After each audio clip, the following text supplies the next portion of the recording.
You know that feeling when your alarm goes off and your first thought is, I can't do this today? You drag yourself out of bed. You feel heavy, foggy, like you're moving through water, and you think, maybe I just need more sleep. Maybe I need coffee. Maybe I'm just not a morning person. But here's what nobody tells you. Your morning energy isn't about how much you slept. It's not about willpower. And it's definitely not genetic.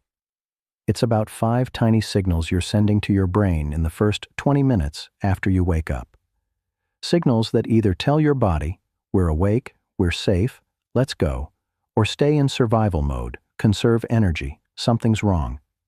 And most people? They're accidentally choosing the second option every single morning without even knowing it. By the end of this video, you're going to learn 5 habits so small, so simple, that they feel almost too easy. But each one flips a biological switch in your brain. And when you stack them together, your mornings transform. No complicated routines. No waking up at 5 a.m. No cold showers or meditation apps.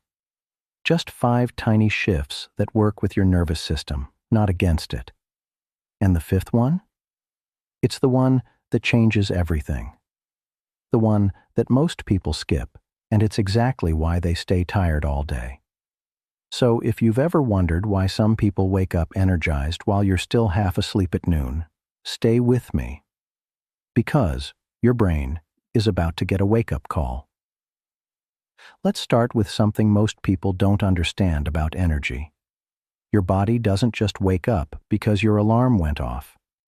Your brain needs proof that it's actually time to be awake. See, your nervous system has 2 modes. The sympathetic nervous system, your fight or flight mode, which gives you jittery, anxious energy. And the parasympathetic nervous system, your rest and digest mode, which keeps you calm and sluggish. But there's a third state most people never access. It's called calm alertness. This is where you feel awake, focused, and energized, but not stressed. And this state doesn't happen by accident. It happens when you send your brain the right sequence of signals in the right order. For thousands of years, humans woke up to natural light, movement, and purpose. Your body is still wired for that. But now? You wake up in a dark room, grab your phone, scroll through chaos, and wonder why you feel drained before the day even starts. The 5 habits you're about to learn aren't hacks. They're biological resets. Each one tells your brain, it's safe to wake up, it's safe to have energy. And the best part? They take less than 10 minutes total. The first habit is this. When you wake up, don't move yet. Don't grab your phone. Don't check the time. Just lie there for 60 seconds and breathe. I know it sounds too simple. But here's what's happening. The moment you wake up, your brain is in what's called a hypnopompic state. It's the transition between sleep and wakefulness. And, in this state, your brain is incredibly suggestible. Whatever you do in these first few moments sets your nervous system's tone for the entire day. Most people immediately spike their cortisol, the stress hormone, by checking notifications or jumping straight into action. And once cortisol floods your system first thing in the morning, you're running on anxious energy all day. You feel wired, but tired. But if you take 60 seconds to just breathe slowly, you're telling your brain, we're not in danger, there's no emergency, we can wake up calmly. You open your eyes, you stay in bed, you take 5 slow, deep breaths, in through your nose, out through your mouth. That's it. This activates your parasympathetic nervous system just enough to keep you calm, while allowing your body to naturally shift into wakefulness. You're not forcing energy, you're allowing it. And here's the reframe. This isn't laziness. This is the most important minute of your day. Because how you wake up determines how you show up. The second habit is simple. Get natural light in your eyes within the first 5 minutes of waking up, before coffee, before your phone, before anything else. Here's why this matters. Your brain has a master clock called the suprachiasmatic nucleus. It controls your circadian rhythm, your sleep-wake cycle. And this clock is set by one thing, Light. When natural light hits the photoreceptors in your eyes, it sends a direct signal to your brain that says, it's daytime, time to produce cortisol, serotonin, and dopamine. These are your wake-up chemicals, the ones that make you feel alert, motivated, and alive. But most people wake up and immediately look at their phone, and artificial blue light from a screen? It confuses your brain. It gives you just enough stimulation to feel awake, but not the right kind. So you end up feeling wired, but not energized. Natural light is different. Even on a cloudy day, it's 10 times brighter than indoor lighting. And your brain knows the difference. Open your curtains. Step outside for 2 minutes. Stand by a window. You don't need to stare at the sun. You just need light to reach your eyes. And if you do this every morning, something incredible happens. Your energy doesn't just improve in the moment, it improves all day.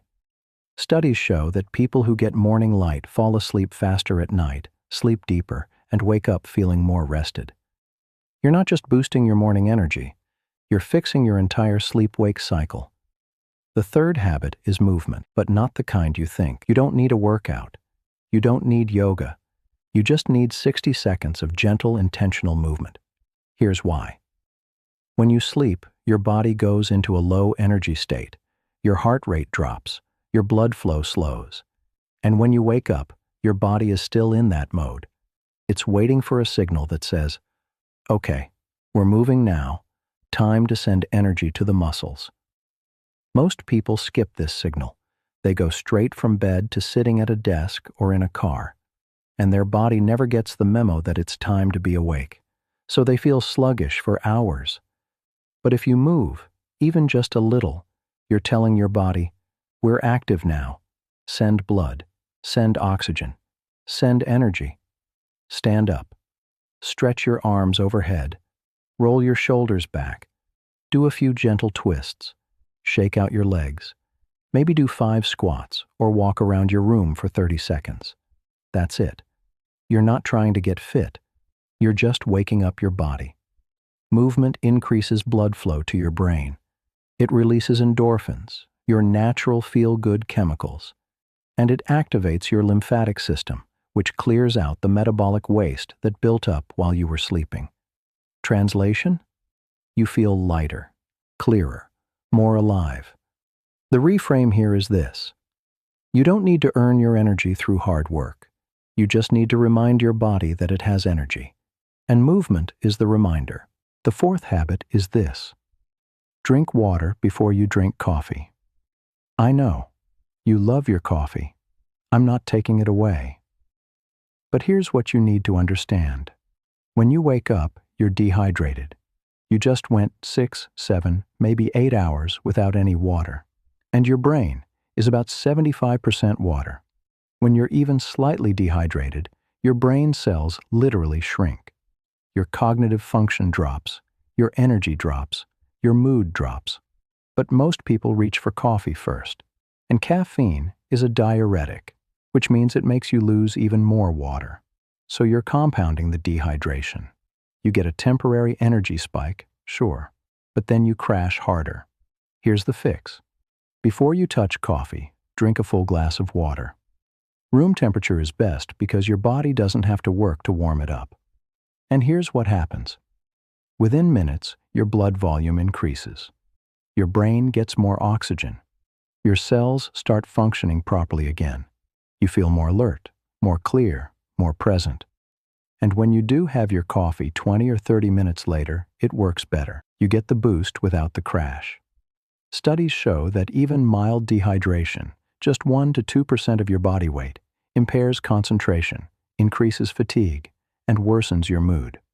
1 glass of water fixes that. The reframe?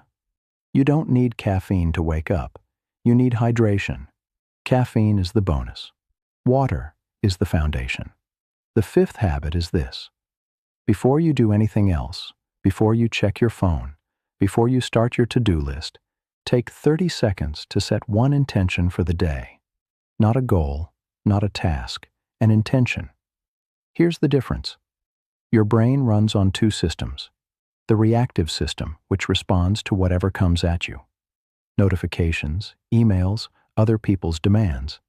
And the intentional system, which decides what matters and moves toward it. Most people wake up and immediately go into reactive mode. They check their phone. They see 15 things that need their attention. And their brain says, okay, we're in survival mode.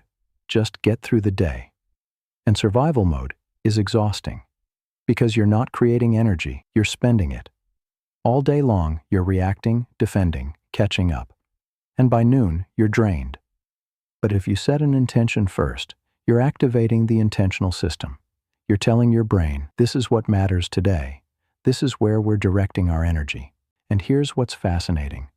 Research shows that when you have a clear intention, your brain releases dopamine, the motivation chemical. Not because you accomplished something, but because you have direction. And direction creates energy. You sit on the edge of your bed, you take a breath, and you say, silently or out loud, one simple sentence. Today, I'm going to stay calm. Or today, I'm going to be present. Or today, I'm going to protect my energy. That's it. One intention. 30 seconds. And throughout the day, when chaos hits, when stress builds, your brain has an anchor. It remembers, oh right, I decided to stay calm today. And it helps you come back to center. This isn't about being productive. It's about being purposeful. And purposeful energy lasts. Reactive energy burns out. Let's bring this all together. 5 tiny habits, maybe 10 minutes total. Stillness to calm your nervous system. Light to set your circadian rhythm. Movement to wake up your body. Water to fuel your brain. And intention to direct your energy. None of these are hard. None of these require discipline or willpower. They're just signals. Signals that tell your body it's safe to be awake, it's safe to have energy, it's safe to show up. And here's what I need you to understand. If you've spent years feeling tired in the mornings, it's not because something's wrong with you. It's because no one ever taught you how your nervous system actually works. But now, you know. And tomorrow morning you get to choose. You can wake up the way you always have, reactive and drained. Or you can send your brain 5 tiny signals that change everything. Your energy isn't something you have to chase. It's something you allow. And it starts the moment you open your eyes.